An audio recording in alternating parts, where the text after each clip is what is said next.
Bueno, buenas tardes a todos. Gracias por la oportunidad de estar aquí hoy con ustedes para explicarles pues lo que para la cirugía cardíaca sí que es un problema, que es el manejo de hacer esta cirugía sin sangre o con la menor sangre posible. Yo antes de empezar me gustaría centrar un poco el tema, y creo que han hablado durante toda la semana sobre esto. Está muy claro que hay muchas partes del mundo donde la sangre no está disponible, hay sobre todo mucha necesidad de sangre en la población infantil. Es verdad que para poder cubrir las necesidades de todo el mundo en cuanto a hemoderivados tendríamos que tener muchos más donantes, pero además hay veces en que la sangre está disponible pero no es segura, y esto ocurre en muchos países del mundo. Entonces, ¿por qué medicina y cirugía sin sangre? Pues bueno, está claro, ¿no? Yo creo que la sangre es un bien escaso, hay mucha más demanda que no oferta. La transfusión es un acto terapéutico que no está exento de posibles complicaciones. El uso de hemoderivados tiene un alto coste, y la medicina y cirugía sin sangre es posible, incluso en especialidades como la nuestra, que son potencialmente muy sangrantes. Fíjense cómo en estos datos, para hablar de la demanda, pues en Cataluña, por ejemplo, hay 291.000 donaciones al año, unas 38,8 donaciones por 1.000 habitantes. Las necesidades son muy altas, pero fíjense en el anuncio del Messi, lo he puesto, aunque yo soy del Español, pero he puesto al Messi. Cataluña necesita aproximadamente 11 litros de sangre cada minuto. Está claro que la demanda es brutal, o sea, hay que buscar una manera de que esto no tenga que ser así, porque es imposible de cumplir esto, ¿no?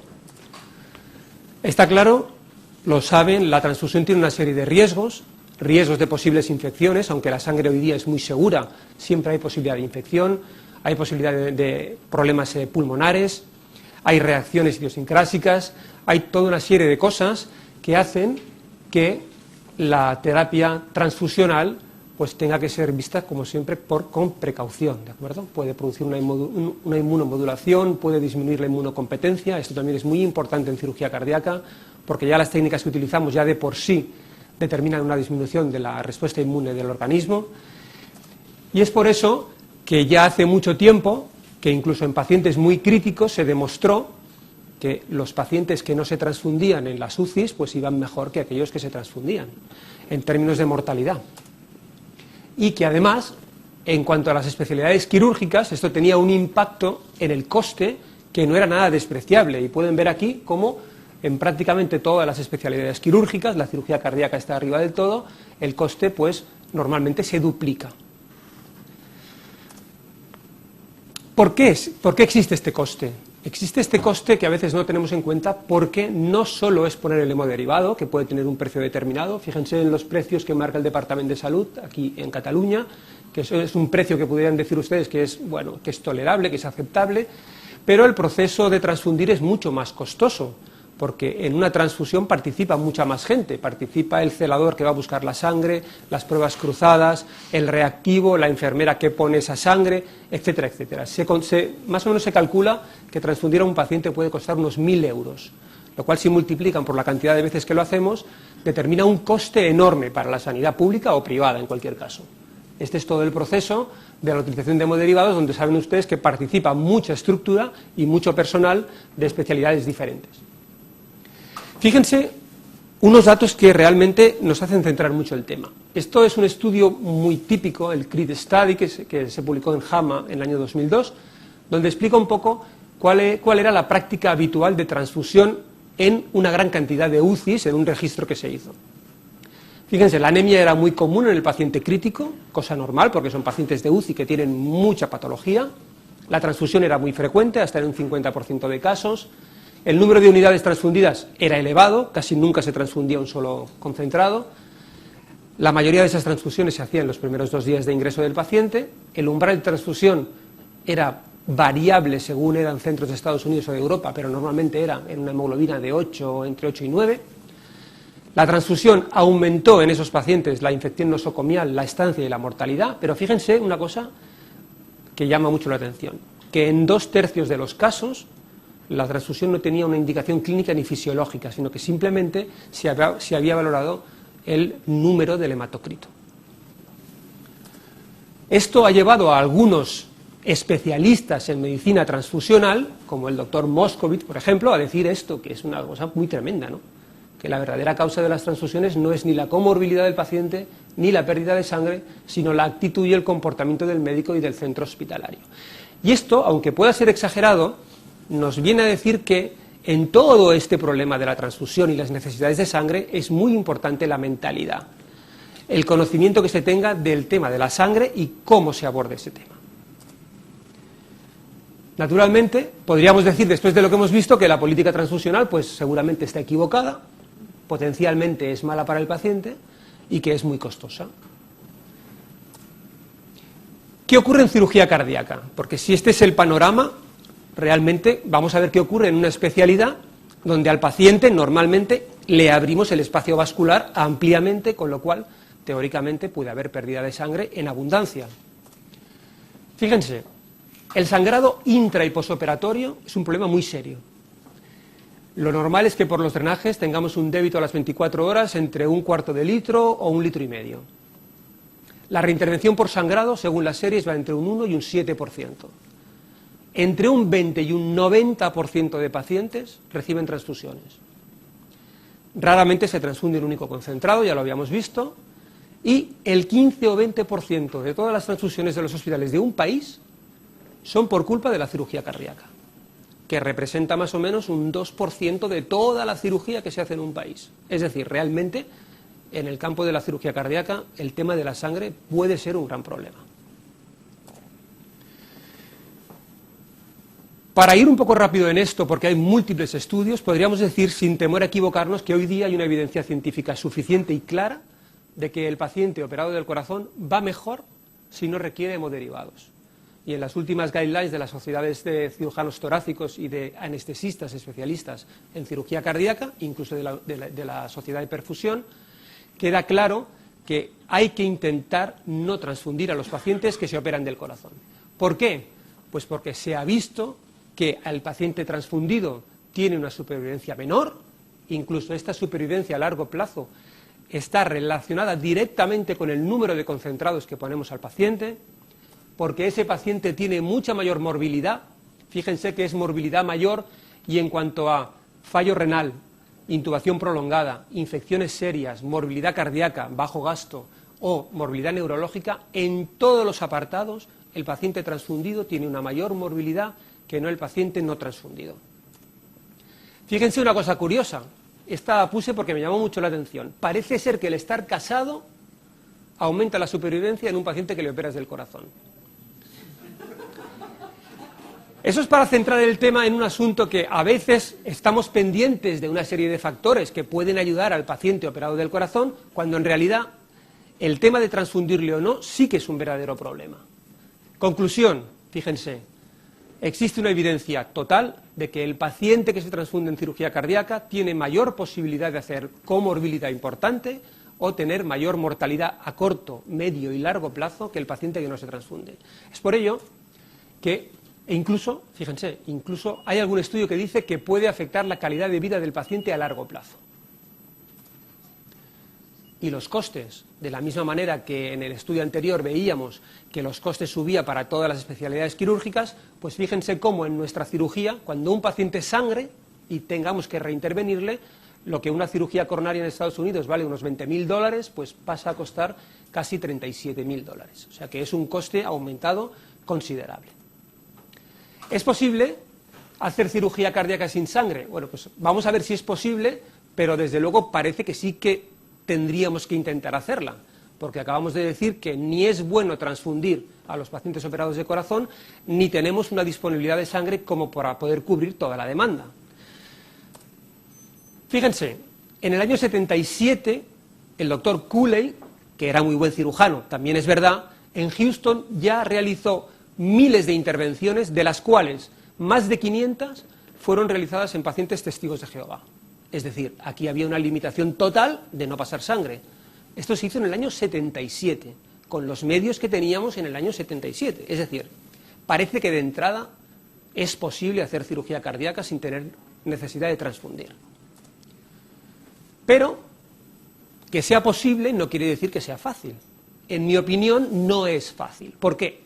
Porque hay que juntar 4 cosas fundamentales. 1, la mentalidad.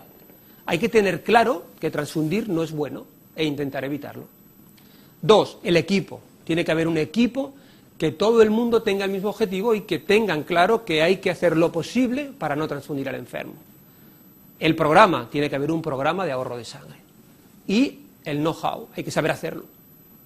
Una cosa es que tú tengas un recuperador celular y otra cosa es que sepas utilizarlo. Es decir, todo esto pues cuesta de unirlo en un puzzle que pueda determinar que haya un buen programa de ahorro de sangre en cirugía cardíaca. Fíjense, una cosa muy importante, y esto los médicos de la UCI se reirán, porque siempre que llevamos un paciente a la UCI y luego sangra, cuando volvemos siempre decimos, no hemos encontrado nada, todo difuso. Bueno, en realidad, el 70% de los casos era un problema quirúrgico. Es decir, había algún vaso, o alguna sutura, o alguna estructura que sangraba. Bueno, pues es un problema nuestro, ¿no? Yo tenía un jefe que siempre decía, bueno, cuando sangraba algo decía, bueno, vamos a ver si lo dejamos al menos como estaba antes, ¿no? Bueno, pues eso es un problema técnico. Fíjense que la coagulopatía existe, luego veremos por qué, pero el problema técnico es muy importante y hay que ser cuidadoso. Naturalmente, que el hecho de trabajar con circulación extracorpórea, ustedes saben que para hacer cirugía cardíaca, en la gran mayoría de casos hemos de conectar al paciente a una máquina corazón-pulmón, que durante la cirugía pues va a hacer de oxigenación y va a hacer de bomba cardíaca y nos permitirá además poder parar el corazón, subir la temperatura, bajar la temperatura, etc. Pero eso determina que toda la sangre, y en esto la cirugía cardíaca es totalmente diferente a las demás, toda la sangre que aspiramos vuelve a pasar por una bomba que la reinfunde al paciente y así miles y miles de veces mientras dura la circulación extracorpórea, con lo cual eso determina pues toda una serie de alteraciones de la homeostasis que favorecen el sangrado. Tenemos hemodilución, tenemos alteración plaquetar de diversa índole, tenemos alteración de los factores de la coagulación, coagulopatía de consumo, fibrinólisis activada y lo que se llama una respuesta inflamatoria global, con una activación de la cascada de las tininas, del complemento, etcétera, etcétera. ¿Cómo hemos de llevar a cabo un programa de cirugía cardíaca sin sangre? A ver, debe ser un programa que sea integral, es decir, que atienda a todas las necesidades asistenciales del paciente, tiene que ser transversal, porque el paciente de cirugía cardíaca, desde que entra en el hospital hasta que sale, pasa por muchos estamentos y por muchos médicos, y todos tienen que tener una continuidad de pensamiento, tiene que ser multidisciplinar, porque participan muchos profesionales de áreas diferentes, tiene que ser multimodal, porque hemos de actuar en diferentes momentos del proceso y con diferentes técnicas, y además tiene que ser individualizado. No es lo mismo una señora de 1,50 m y una hemoglobina de 11 preoperatoria que un señor de 2 metros y 11 de hemoglobina preoperatoria. No tiene nada que ver porque uno será muy fácil no transfundirle y el otro será muy complicado no transfundirle. Acciones que podemos dirigir para minimizar o evitar las pérdidas sanguíneas y la transfusión. Pues tenemos medidas preoperatorias, intraoperatorias y postoperatorias. Yo hablaré sobre todo de las intraoperatorias. Pero la cirugía, en mi opinión, empieza ya antes de abrir al enfermo. ¿De acuerdo? ¿Y qué tenemos? Pues hombre, lo primero, hemos de poder identificar pacientes con alto riesgo de sangrado. Y para esto hay algunas escalas. Hombre, intuitivamente ya lo vemos, qué paciente puede sangrar más, ¿no? Pero hay una serie de escalas y fíjense que dan mucha importancia a la edad, a la superficie corporal y a la hemoglobina preoperatoria. ¿Por qué? Porque con superficie corporal pequeña tienes volemia pequeña y en cuanto pierda una cantidad pequeña de sangre tendrá una repercusión muy grande en la volemia global. ¿De acuerdo? Hay otras, reintervención, comorbilidad, etc. Después, hemos de optimizar el nivel de hemoglobina preoperatorio. Hemos de intentar meter al paciente en quirófano con el nivel de hemoglobina mejor posible. A veces lo podemos conseguir y a veces no, porque la cirugía es urgente o emergente. Hay que discontinuar los tratamientos anticoagulantes y antiagregantes. De esto seguramente ya se habló, pues el clopidogrel y la aspirina, es bueno poderlos dejar unos días antes, si es posible, para que haya menos actividad antiagregante. Hay que tener estudios completos de coagulación y de función plaquetar y hay que valorar la posibilidad de hacer una predonación autóloga, es decir, al paciente se le saca sangre un par de meses antes de la cirugía o un mes antes de la cirugía, se queda almacenada y luego se le puede pasar en el momento del acto quirúrgico. Medidas intraoperatorias. Fíjense que separo las tres primeras de todas las otras. A ver, se darán cuenta de que entre las preoperatorias, las intraoperatorias y las posoperatorias, en cirugía cardíaca podemos hacer entre 50 y 60 cosas diferentes para ahorrar sangre. Luego la gracia está en mezclarlas de manera adecuada para cada paciente, pero hay muchas cosas que podemos hacer. Fíjense cómo en las medidas intraoperatorias yo destaco las tres primeras de forma muy importante. Primero, estrategia quirúrgica. O sea, debemos tener claro cómo vamos a hacer el abordaje, minimizar el tiempo de clampaje, minimizar el tiempo de CEC, utilizar normotermia. Segundo, técnica muy cuidadosa. Está claro porque no existe muy poco margen de error. En el paciente al cual puedes transfundir tienes un poco más de margen de error, porque puedes aguantar un sangrado mediante hemoderivados. Hay otros colectivos, como por ejemplo Testigos de Jehová, donde el margen de error es muy pequeño. Y monitorización del resultado. Tenemos medios para saber si la cirugía que hemos hecho, la hemos hecho bien, mal o regular. El eco intraoperatorio, la medición de flujos, la monitorización de perfusión cerebral, etcétera, etcétera. ¿Qué podemos hacer? Podemos hacer hemodilución aguda normovolémica. Podemos sacar sangre del paciente cuando tiene una buena hemoglobina y llenarla con suero, llenar ese espacio con suero, o con cristaloide o con coloides, de manera que lo que perdamos durante la intervención tendrá menos hemoglobina y cuando acabemos pasamos sangre con todos los factores y con todo el hematocrito que nos interesa. Podemos utilizar circuitos biocompatibles que hacen menos daño a la sangre. Hemos de disminuir al máximo la hemodilución. ¿Por qué? Porque si a un paciente lo hemos de conectar a una bomba corazón-pulmón que tiene unas tubuladuras, un reservorio, etcétera, ese espacio lo hemos de llenar con líquido, con cristaloides normalmente. Y eso hace que se diluya toda la sangre del paciente. Entonces, hemos de diluirlo lo menos posible. Entonces, ¿cómo lo hacemos? Pues una cosa muy sencilla. Hasta hace muy poco operábamos igual con el mismo circuito a un paciente de 100 kilos que a una señora de 35 kilos que a un niño de 18. ¿Qué se hace? Se adecúan los circuitos de perfusión, pues para un paciente muy grande habrá que tener un reservorio muy grande, para un paciente más pequeño se puede hacer un reservorio más pequeño. Eso hace que, por ejemplo, nosotros en pacientes mujeres de superficie corporal bajita y bajo peso utilizamos circuitos pediátricos, porque el flujo que dan es suficiente y la hemodilución es muy inferior. ¿Qué podemos hacer también? Evitar demasiada infusión de líquidos en la inducción anestésica. Podemos hacer cirugía sin bomba. Podemos hacer cirugía con minicec, que son circuitos miniaturizados. Podemos ajustar el priming o el cebado de la bomba, es decir, poner el mínimo posible. Podemos hacer RAP, que eso quiere decir que utilizamos la propia sangre del paciente para llenar el espacio que necesita la bomba y las tubuladuras, de manera retrógrada, con la misma sangre del paciente. Podemos recuperar la sangre excedente cuando acabamos la cirugía, lo que queda en el circuito, lo reinfundimos. Podemos utilizar miniplegia, es decir, para parar el corazón, en lugar de poner cristaloides con potasio, efectos buffer, tampón, etcétera, utilizamos la propia sangre del paciente a la cual le añadimos potasio, porque en realidad el corazón se para por el potasio, no se para con todo lo otro.